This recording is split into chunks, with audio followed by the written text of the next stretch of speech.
What's up, everybody? James here with a quick well, not, I always say it's going to be quick and then I ramble. So, sorry. I like to talk about stuff. So, let's just jump right in.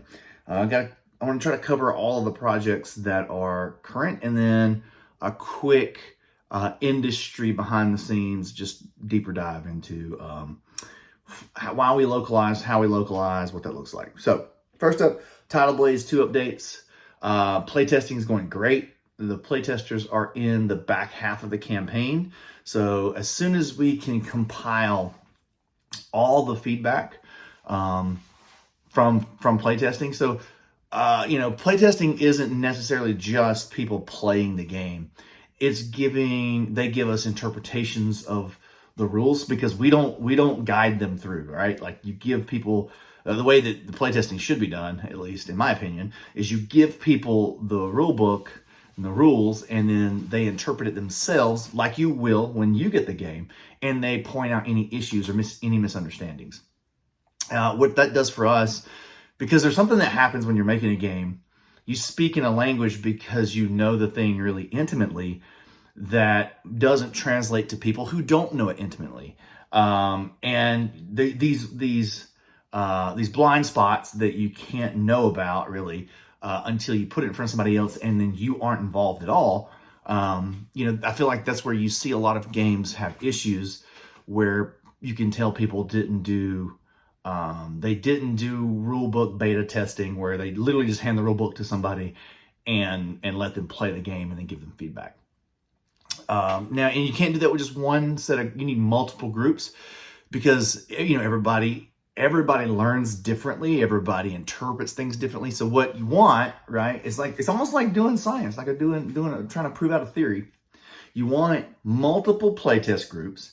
And then if group A says this is an issue, but none of the other 4, 5, 6, 7, 8 groups say that, okay, probably not a problem. Maybe it's just that one group, the way they interpret it.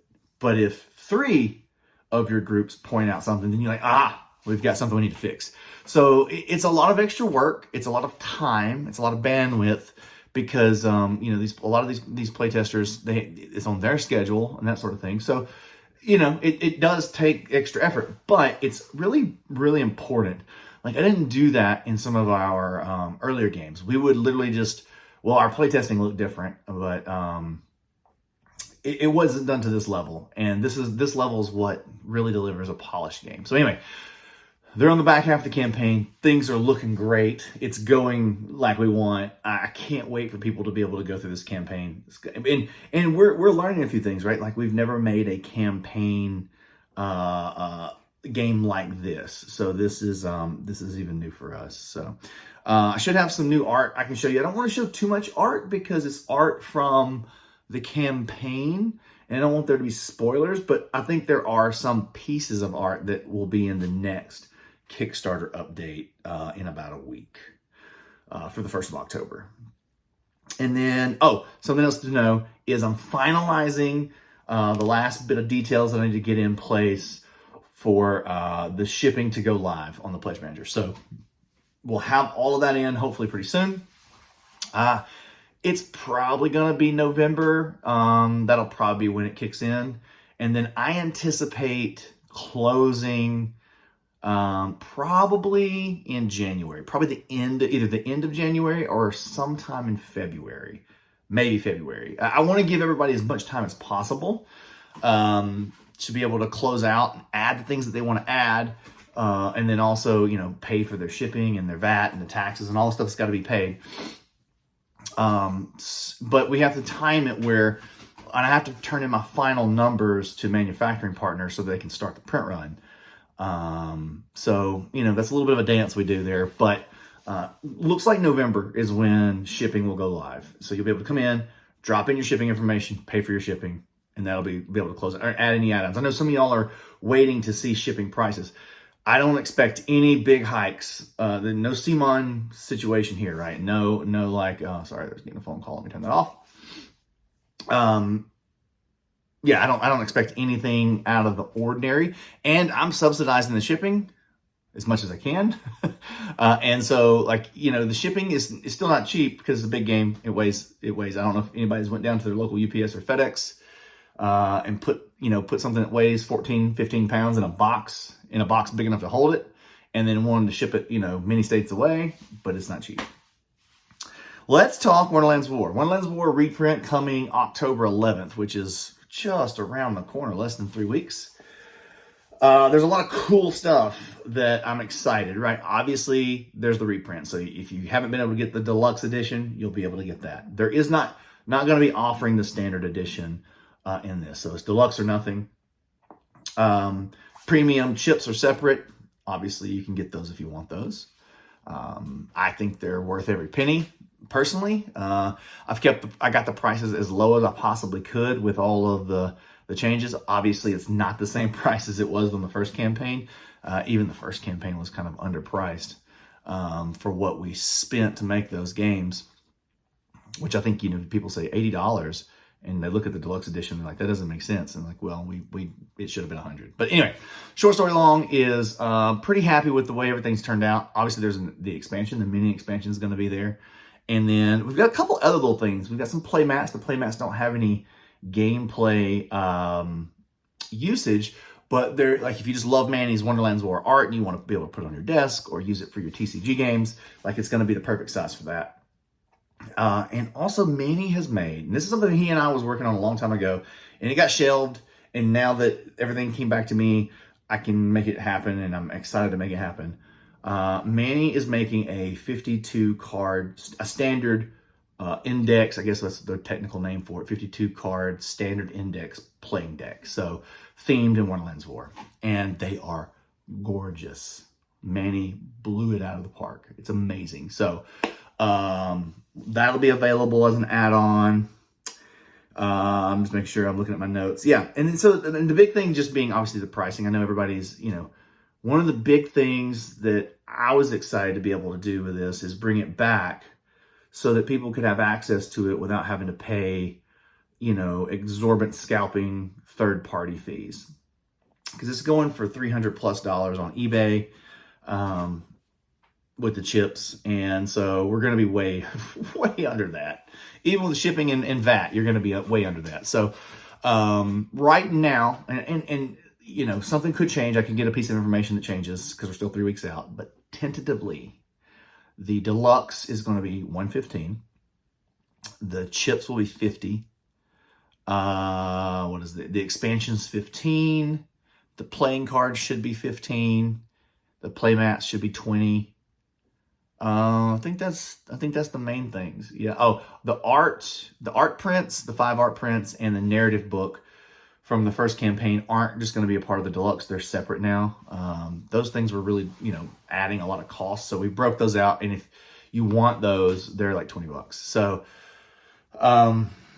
yeah, I'm excited. I'm excited about that pricing. I know it's still not a cheap game, but I think now that everybody's been able to see what the quality that this game is and what all comes in the box and the mechanics that go with that quality component, I think it's worth every penny. Obviously, it's going to save you a bunch of money from third party, but I negotiated. I did everything I could to get the price down, and I did. Like, there was definitely some moments where I thought I was going to have to charge like $140, and we were able to get it down. We were able to fix some stuff, and we were able to move things around. So I'm excited, and I think it's a great value. Obviously, you can let me know what you think in the comments. And I don't foresee anything changing it. Cause again, still one of the big issues with Wonderland's War is it's so big. So an example, I just got this beside me because me and Parker were playing this the other night, Star Wars Destiny, the starter box. If something's this light in this size, in an ocean container, you can get like, I don't know, thousands and thousands of that game, like maybe 5,000, 8,000 units can fit in a single container, right? Wonderland's War, we can only get like 1,400. It's so big, a 40-foot container, so it just makes it expensive just for the ocean freight. Even with the prices of the containers coming down. This is what made it such a problem last year when we were fulfilling Wonderland's War, because, you know, a $30,000 ocean freighter that you can only put 1,400 games in, you can do that math. But when you were expecting that container to be $6,000, you can see the price difference there, right? And so now if you've got 15, 20,000 units of this that are shipping, you just expand that and go, oh, wow, they planned for it to be this much and it was this much. Hence the problem. So yeah, October 11th, if you haven't went to the Kickstarter page, the Notify Me page, please do hit Notify Me so that you see the launch. If you plan on backing, please back on the first day. It really helps a lot. The more backing that we get on the first day, the better. And just so you know, the Kickstarter will have the best pricing. And we're doing this for a lot of different reasons, but the pledge manager will see a hike. It'll probably go to 125 and 60 for the chips in the pledge manager. And then if I have any left over and I'll post them on my website, that's the price they'll be. So you're going to get the best price in the Kickstarter. And, you know, if you need to get it later, it'll just cost a little bit more. That's just how it's going to have to work this time. And probably going forward. That's probably the way I'll do it going forward forever. So, Banner Festival. If you've been waiting on Tidal Blades Banner Festival like we all have, I'm sorry that it's taken as long as it has. There's logistics and stuff is just a nightmare, right? Like it's made our lives incredibly difficult. While the pricing has come down on ocean freight, it's still a mess getting stuff from manufacturers to port on a boat, through the ports, and through warehousing and logistics. It's just a mess. But Essen is releasing. So if you're at Essen next month, you can go to the Lucky Duck booth, who I've partnered with on this one, and grab the game. It's going to be available, and I'm excited for people to start playing this game. I think you're really going to enjoy the unique trick-taking-esque area control game. It's got really cool components, and it's a great price. So win, check. If you have questions about Banner Festival, drop them in the comments. I'm happy to answer questions. So this section, I want to do a little bit of so if you're unaware, we have a Druid City Games Discord channel. I spend a lot of time there. Why? James, you're on all the social medias. Why did you decide to make a Discord? Discord is much easier to interact specifically with the members. So what I mean by that is so we've got a Druid City Games Facebook page that has almost 10,000 people following it. But when I make a post, 7 people see it. So the great thing about Discord is it doesn't have any of those social media who don't show the members of things because they want the owners of that thing to pay them. Discord is cool. We've got 450 members in there, and when I post something, everybody gets the notification that there's a new message. So it's a much cleaner system for communication, and I don't have to wonder, did people see it, did they not see it? So if that sounds interesting to you, you can go over there, join the Discord. But I wanted to do a little thing, FAQs from the Discord. So these are the questions that I've seen pop up a good bit, or there's a lot of discussion around the question and my answers. So the first thing is VAT. Yes, we are charging VAT. Yes, it'll be after. Yes, it's applied based on the country that you're from, because each of the EU and UK have a different percentage of VAT. And by law, we have to charge that. We can't not charge that. So I know some companies still include it, but by the letter of the law, I don't think that's right. Anyway, long story short is the EU and the UK have made this very difficult, very complicated for companies to do. I mean, I've seen some companies actually just say, I'm just not going to offer my games into that region because either I can't afford to get registered there. I've tried and the process is too hard. It takes too long. It's too confusing, and I don't want to risk my business and have a huge bill and have my product confiscated, which they can do if you don't do it correctly. So that's why when people are like, oh, why don't you just do it this way? You're like, it is so complicated. You literally have to go hire a firm to kind of interpret all this stuff for you if you're not from over there, and it's a mess. So yes, VAT will be charged, and I think you should just get used to this. This is the way it is.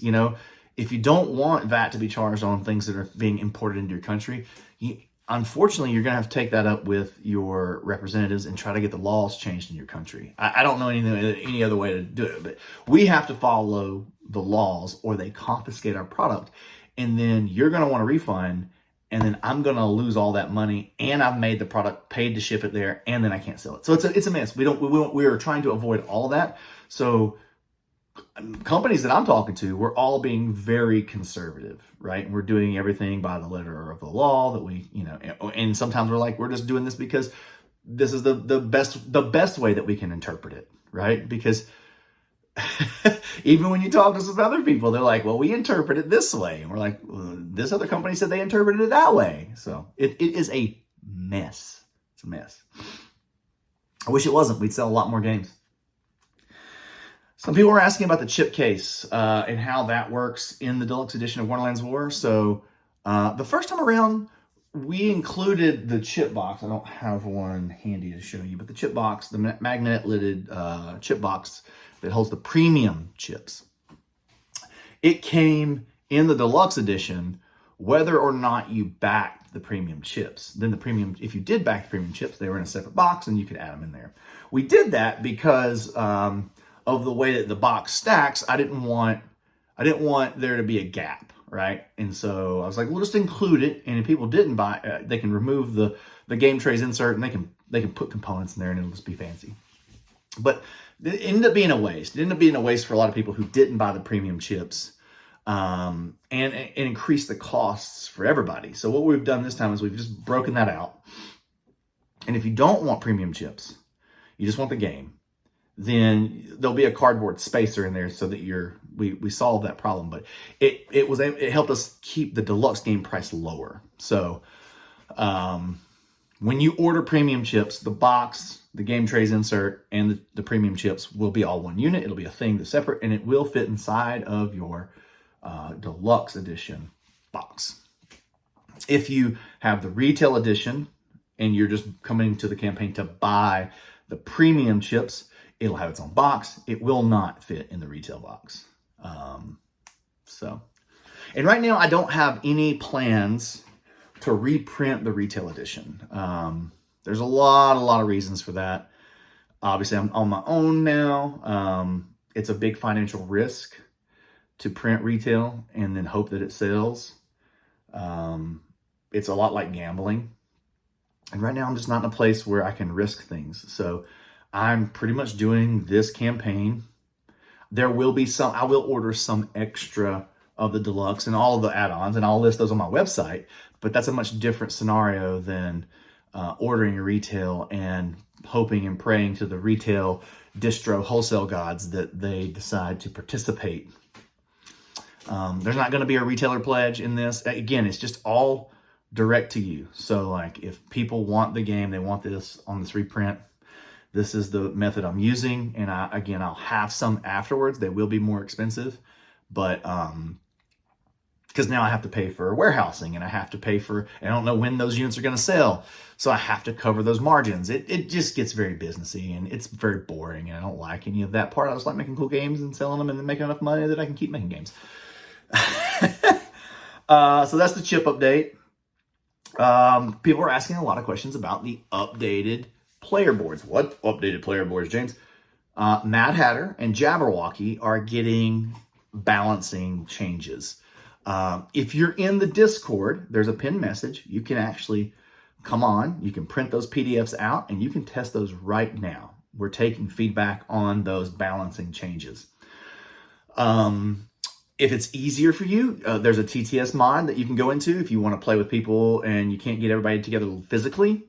There's a TTS mod that has them as well. So there's a feedback form. So once you play with those, we want, if you can fill those out so that we can start collecting that feedback, that'd be great. But essentially what we did is Mad Hatter needed a slight nerf, and by slight, I mean, it's very slight. He didn't need much. He just needed just a little tweak, power level wise, bring him down a tad. And Jabberwocky needed a moderate bump. So what we found with Jabberwocky is he was just a bit too situational. His powers were cool, but they just weren't flowing into the game enough. So the changes really focused around taking his powers that he already had and just making them less situational so that whoever's playing the Jabberwocky can get those cool things happening more often. And that's the whole framework, right? Is okay, each faction has the cool thing that they do, their cool combo, their cool whatever. And then we want that to play itself out evenly, percentage-wise across all the factions. So you take whatever their cool powers are and say, I want that flowing out at this percentage. And we were just seeing the Jabberwockies was a lower percentage than everybody else, and the Mad Hatters was a higher percentage. And so really, it's not so much nerfing their output, it's the situational amount of their combos happening so that it's even across the board. So that way you don't really necessarily have an advantage playing one player or the other. You just get to explore the cool combos, and they're going to happen about the same amount across, no matter who you're playing. People were asking, so if I already own the game, how will I get these? So 2 ways. So, one way for sure. So one way for sure is we're going to release a PDF. So you'll be able to take the PDF, print it out immediately once it's finalized. You could take the playtesting beta version now and print it out, start playing with it now. But the finalized, you'll be able to print that out immediately, add it to your box, and then you're essentially playing an up-to-date game way before the new stuff's going to ship. I am currently exploring an option to send people a physical copy of the new boards of the Jabberwocky Mad Hatter. There's a lot of issues around it. I'm going to have to charge. And I know some of you are saying, but I already paid for these. Well, this is an update, right? And the game's not broken without it. But at the end of the day, it costs money to ship these, and we have to cover our margins. I'm not trying to make money on this. It would just be let's cover our costs so that we can give people a physical component that matches everything else if that's what they really want. You can go down to your local print shop, take your PDF. I'll put a release on there so they'll print it. You can take your other player boards and say, can you match this? And most print shops are going to be able to get it really, really close. So if you don't want to have to wait, you don't want to have to worry, because the other thing, the big problem on my end is going to be shipping 2 player boards amongst anything else that you've ordered in this campaign, and they not come in damaged. So we'll probably have to put them on a piece of cardboard, shrink wrap them, and they may need even more protection after that, which all of these things cost money. So I want to do right by you guys best that I can. It would not be a profit making money situation. It would just be like, hey, here's our costs. We're just passing those along. If you want these in this format, this is the option. So I hope that makes sense. And if you have questions, again, just put them in the comments. Okay. So last thing, I'm already at 23 minutes because I can talk forever, is I've had a lot of questions about languages, and I wanted to quickly just go through what the process is. So I would love to offer all of our games in any language people wanted, but this goes into the business side of things. So we're partnered with Lucky Duck. They help us find publishers in the regions that can do the languages, essentially. So let's say French and German and Dutch, right? Just 3 examples. They'll reach out. They already have contacts with those publishers in those areas. They see how much interest there is for a game. And then we see if we can get a deal going where they're like, cool, yeah, we want X amount of units. All the math works out for everybody. Everybody gets money. Everybody gets paid. And then that's how we're saying, cool, there's going to be a German version because a German publisher partnered with us and is going to, publish the game in German. And that's the process, because it's way too much bandwidth and work for a company to translate their games themselves.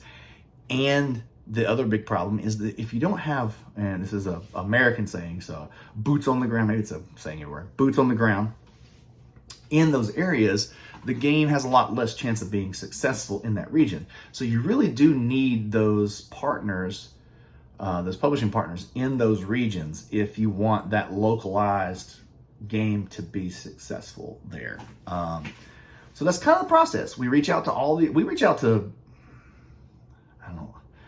want to say it's like 30 something different languages. I mean, there's a lot that they reach out to. And it covers the majority of the areas that people play board games. I mean, I know there's way more languages than 30, but that covers a lot of the major areas that people want to buy and play board games, and or have board game publishing companies in those regions. And so if we can strike deals up with those folks, then we get to offer that. And we're trying to work on that so that we can offer those languages during the Kickstarter campaign. So if you come in, you're like, I really want a French version. It probably won't be on the Kickstarter, but we'll probably facilitate that through the Pledge Manager. So you'll be able to pick your language on the backside there. So, okay, that's all of my big talking points. Last thing I wanted to mention is Wonderland's War as of today is at 435. It's an 8.3 on BGG, and it's at number 435 all time. Like, it blows my mind. I really was like, I just wanted to break into the top 500. I want to have a top 500 game, because that like puts you in the top 0.5% of all board games made. And when I look at the games that are around it, like we passed Catan the other day, and like we're approaching chess, like that blows my mind. It just is crazy. So I just want to ask you, if you haven't gone to BGG and gave Wonderland's War your rating, if you've played it, then I would ask you to do that. And I'm not trying to tell you what to rate it, you know. You give it a truthful, full-on rating of what you think it is. But those things matter. They really matter, and they really help. I mean, it's one of the things we're hanging our hat on it. You know, the community has come together and said, this is the 435th best game ever. And if you think about all the games that come out every year, there's like 6,000 or 7,000 new board games a year. Like, even if you're in the top 400 in a year, that's pretty solid.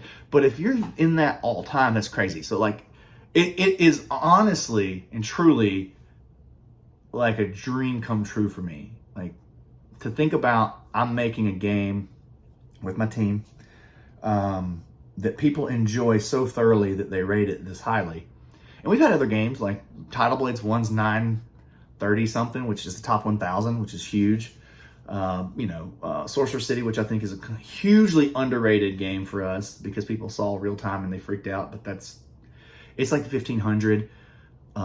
Grim Forest is like 850. Like, we make games that people play and they're like, all of that stuff's in the top like 1-2% of all board games ever. That's all I can hope for. Make themes and worlds that people are genuinely interested in. Make my components and things that are like, I love things to be immersive. I love it to be, top tier, top shelf, component art wise. But then if it's not a good game, it doesn't matter, right? And so I just love seeing that our games are also highly ranked, and people are enjoying. I had Grim Masquerade has been out for quite a long time, 3-4 years now. And I had somebody post and say, hey, I just discovered this game and our family absolutely fell in love with it, and we played it 5 times in a row. And I mean, I teared up. And I'm a baby, so that's easy. That's not really saying much. But like, I love the idea that somebody is sitting around a table with people that they enjoy spending time with, and they're using one of my games to facilitate that good time having. It's good stuff. It's good stuff. Well, I love doing this. All right, y'all. That's it for today. That's the update.